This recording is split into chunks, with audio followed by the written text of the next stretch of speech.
Bienvenue sur Africa 24 dans cette nouvelle édition du 12-15 sommaire de l'actualité. Le Kenya prend ses dispositions pour se retirer de la CPI.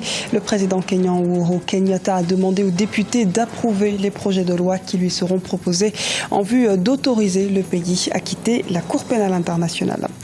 La Confédération générale des entreprises de Côte d'Ivoire réunit les opérateurs économiques ivoiriens ces 21 et 22 avril.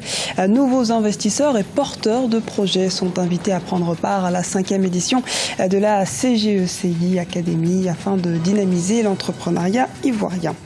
El Niño fait des ravages en Éthiopie face à une sécheresse exacerbée par le phénomène climatique.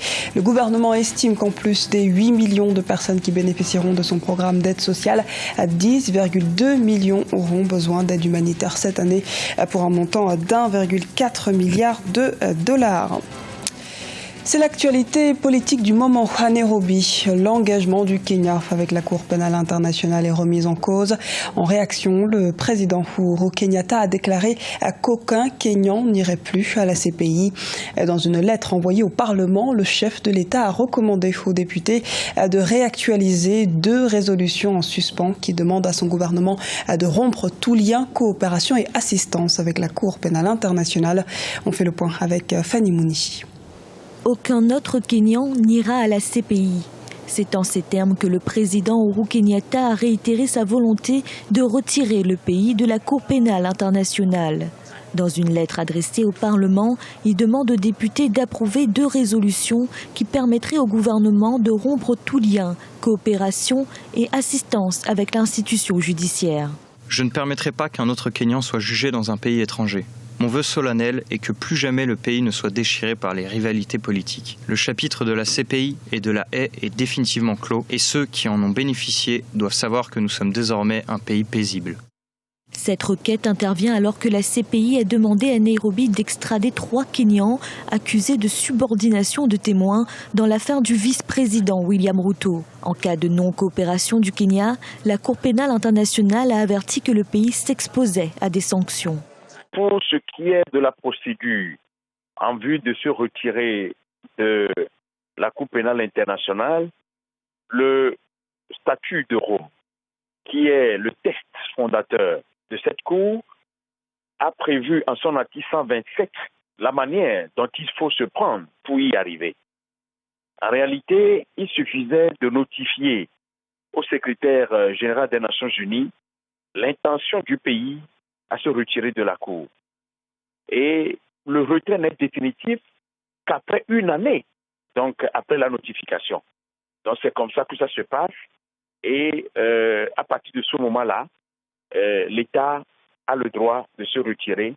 Le Kenya n'est pas le seul pays africain à se poser la question de sa sortie de la CPI.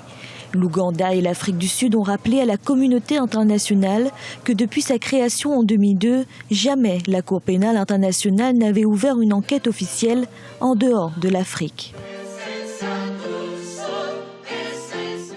56e anniversaire de l'indépendance du Togo, le 27 avril. Les festivités se tiendront sans le chef de file de l'opposition Jean-Pierre Fabre. Ce dernier estime que le régime RPT UNIR, le Rassemblement pour le peuple togolais, Union pour la République au pouvoir, se refuse à tout dialogue. Jean-Pierre Fabre accuse par ailleurs le gouvernement du président Faure Gnassingbé de ne pas respecter des engagements, des réformes politiques et électorales, ainsi que de refuser de mettre en œuvre les recommandations de la commission Vérité, Justice et Réconciliation. L'article 70 de la Constitution au cœur du débat en République démocratique du Congo. Cette disposition de la loi fondamentale porte sur l'épineuse question de la fin de mandat du président en exercice Joseph Kabila. La majorité présidentielle a invité la Cour constitutionnelle à trancher et pour l'opposition, le chef de l'État doit immédiatement quitter son poste le 20 décembre 2016. Un reportage de Jacques Amboka, correspondant aux Républiques démocratiques du Congo. Un commentaire Oumou Kalsumba. En RD Congo, l'interprétation de la fin de mandat du président Joseph Kabila divise. Pour l'opposition, le chef de l'État congolais, dont le second et dernier mandat constitutionnel prend fin le 20 décembre 2016, doit immédiatement quitter ses fonctions à la fin de son mandat. Toutefois, les députés de la majorité, ne partageant pas cet avis, ont saisi la Cour constitutionnelle, la seule instance, selon eux, habilitée à statuer clairement sur l'interprétation de l'article 77 de la Constitution relatif au mandat présidentiel. Le mandat du chef de l'État expire à l'installation d'un nouveau président élu. Ça, c'est clair. Aujourd'hui, nous avons un président de la République.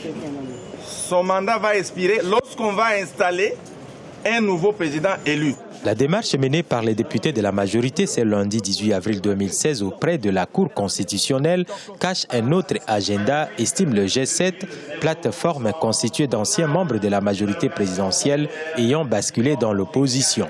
Les députés de la majorité présidentielle viennent de prendre maladroitement et inopportunément une initiative et dont le but est d'obtenir que la Cour cautionne par son arrêt le projet de prorogation du mandat du président Kabila.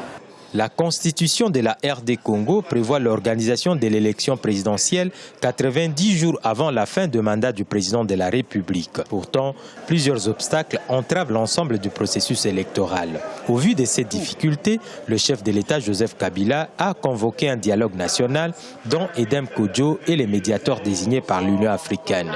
Un dialogue tardant à se concrétiser en raison notamment des divergences persistantes au sein de la classe politique quant à la composition du comité préparatoire de ces pourparlers. Reportage de Jacques Amboka, notre correspondant en République démocratique du Congo. Dans l'actualité également, les Tchadiens attendent toujours de connaître le nom de leur prochain président. La commission électorale ne devrait donc plus tarder à annoncer les résultats du premier tour de la présidentielle du 10 avril. Sur les 14 prétendants, 13 se sont réunis ce mercredi à N'Djamena pour demander qu'il y ait bien un second tour. Ils ont ainsi sommé la CENI et le Conseil constitutionnel de ne pas être complices d'éventuelles tentatives de fraude en la faveur du président sortant. Ces derniers promettent de mettre en place un gouvernement d'union nationale si Idriss Déby Itno était réélu dès le premier tour. Tu as un projet, j'ai de l'argent, entreprenons ensemble. C'est donc sous le thème d'un partenariat gagnant-gagnant que se tient la 5e édition de la CGECI Academy en Côte d'Ivoire. La plateforme d'échange offre en ce sens aux chefs d'entreprise privés ivoiriens de la sous-région et aux partenaires financiers la possibilité de nouer des contacts. Le coup d'envoi de cette année a été donné ce 21 avril. Reportage de Wendiam Valentin Comparé et Olivia Guéret-Dobré. Le patronat ivoirien veut promouvoir l'entrepreneuriat. Du 21 au 22 avril 2016 se tient à Abidjan, la capitale ivoirienne, la 5e édition de la CGECI Academy, un forum économique porté par la Confédération générale des entreprises de Côte d'Ivoire, la principale organisation patronale du pays. Sous le thème « Tu as ton projet, j'ai mon argent, entreprenons ensemble », la CGECI Academy compte montrer aux aspirants entrepreneurs qu'il existe des financements qui cherchent des projets viables, structurés et rentables. J'ai de l'argent, entreprenons ensemble.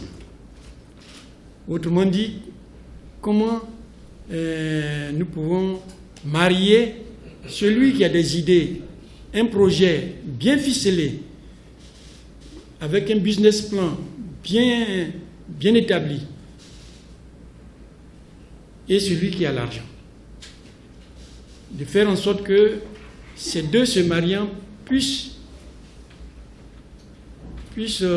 faire naître des entreprises performantes et pour notre économie. Selon de nombreux spécialistes et opérateurs économiques, le dynamisme du tissu économique africain et l'amélioration du climat des affaires offrent aujourd'hui sur le continent plusieurs possibilités de financement des entreprises dès lors que celles-ci sont jugées fiables. Traditionnellement, les gens se tournaient vers les banques.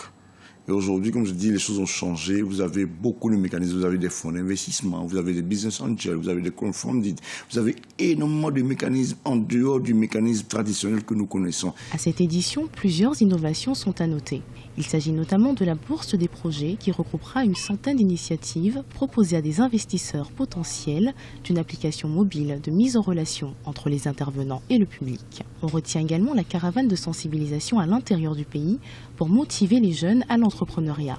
Cette 5e édition de la CGECI Academy connaîtra aussi des panels et des rencontres B2B.